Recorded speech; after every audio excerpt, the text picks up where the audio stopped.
C'est ici où tous les vivres qui proviennent de Minova et ailleurs traversent avant d'atteindre la ville de Goma.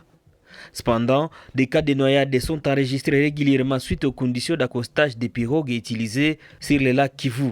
La route qui mène vers les ports non modernisés est également impraticable et pourtant les axes routiers sont fermés suite à la guerre du M23 en cours dans la zone ennemie. La coordination provinciale de la société civile républicaine du Congo plaide pour l'aménagement du port d'Nzulo qui relie actuellement Kalehe, Minova et plusieurs autres villages du sud Kivu à la ville de Goma.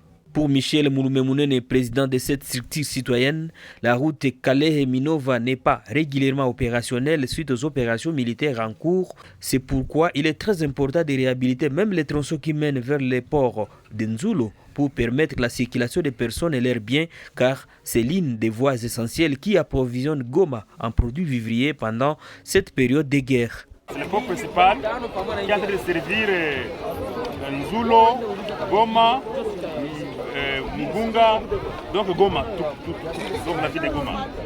Et ici, on nous a dit qu'il y a un problème. Il y a un problème d'abord parce que le port ici n'est pas réhabilité. Hein? Ce n'est pas vraiment réhabilité. Nous demandons qu'on puisse réhabiliter les ports.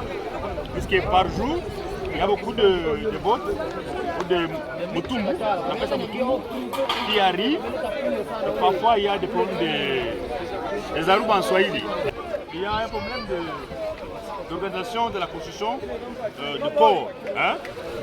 Que les autorités puissent quand même venir en aide à la population qui sont en train de venir de Minova, Chassa, Boueremana, la chose de Goma. Donc nous demandons aux autorités de faire d'urgence, comme ça reste une seule route de communication, qu'on puisse construire bien le port ici et aussi la route ici pour permettre aux gens de venir, de voyager et d'être sécurisés. Pour le moment, les pirogues en bois accostent difficilement à cet endroit et plusieurs cas de noyade ont été notifiés au niveau de ces ports, d'après cet acteur de la société civile. La modernisation de ces ports d'intérêt commun s'impose vu la nécessité et l'urgence. Pour rappel, plusieurs déplacés de guerre en provenance de Massissi ont trouvé refuge en Nzulo.